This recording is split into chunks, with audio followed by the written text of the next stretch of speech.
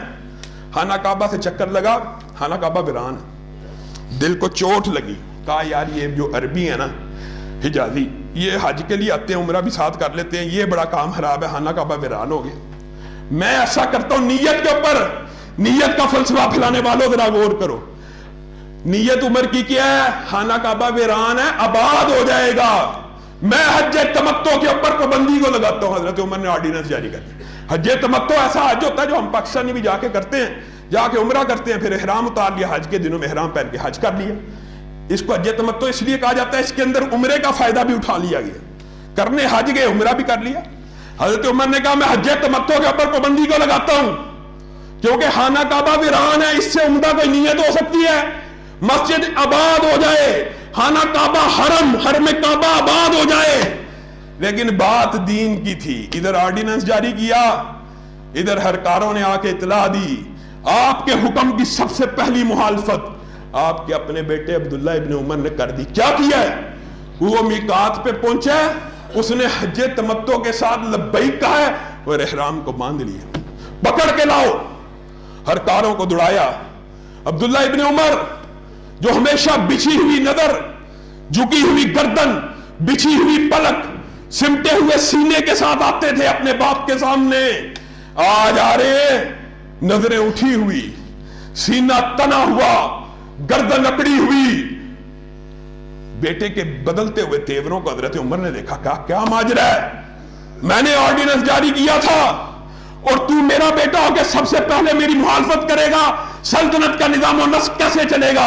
سلطنت کے امور کیسے چلیں گے؟ اپنا بیٹا میری بات نہیں مانتا. عبداللہ ابن عمر نے آپ کا اور میرا عقیدہ، آپ کا اور میرا منہج، آپ کا اور میرا نظریہ بیان کر دیا. بابا ایک بات بتلائیے، اس قبر والے کی بات کو مانا جائے گا کہ آپ کی بات کو مانا جائے گا؟ حضرت عمر کی آنکھوں میں آنسو آ گئے. اللہ تو نے اتنا عمدہ بیٹا دیا، ذرا سا ہلنے لگا تھا، پکڑ کے سیدھا کر دیا. اسی وقت رجوع کرتے ہیں. ضد نہیں کی دور حاضر کی طرح قول رسول آ جائے، حدیث رسول آ جائے، فرمان رسول آ جائے، جی نبی کی حدیث تو ٹھیک ہے، ٹھیک ہے کہ بعد بھی نعوذ باللہ سوچنے کی بات ہے، ٹھیک ہے، لیکن وہ حالات بدل گئے ہیں، دور بدل گیا ہے. ہمارے مولوی صاحب، ہمارے امام، لوگوں کچھ اللہ کا خوف ہونا چاہیے. اگر نبی کے بعد کسی کی بات کو مانا جاتا، ابو بکر ہوتے یا عمر ہوتے؟ عمر کون؟ عمر. میرے بعد اگر نبوت کا سلسلہ جاری رہتا تو جبریل امین جس کے قلب اطہر پہ اترتے وہ عمر کا دل ہوتا. وہ عمر فتویٰ دے رہا اور بیٹا کہہ رہا بابا آپ کی بات کو مانا جائے کہ اس قبر والے کی بات کو مانا جائے. لوگوں اپنے نظریات کو بدلو. دین کے اندر ایک زیر زبر کا ایک ہلکا سا بھی اضافہ یا کمی یا بیشی کا نظریہ رکھنا ایسے ہے، نعوذ باللہ ایسے ہے جیسے نبی کریم صلی اللہ علیہ وسلم پہ تان کرنا ہے کہ نبی کریم نے پورا دین نہیں پہنچایا، یا نیکی کی کوئی بہت بڑی بات تھی جو امت سے چھپا گئے. واخر دعوانا ان الحمدللہ رب العالمین.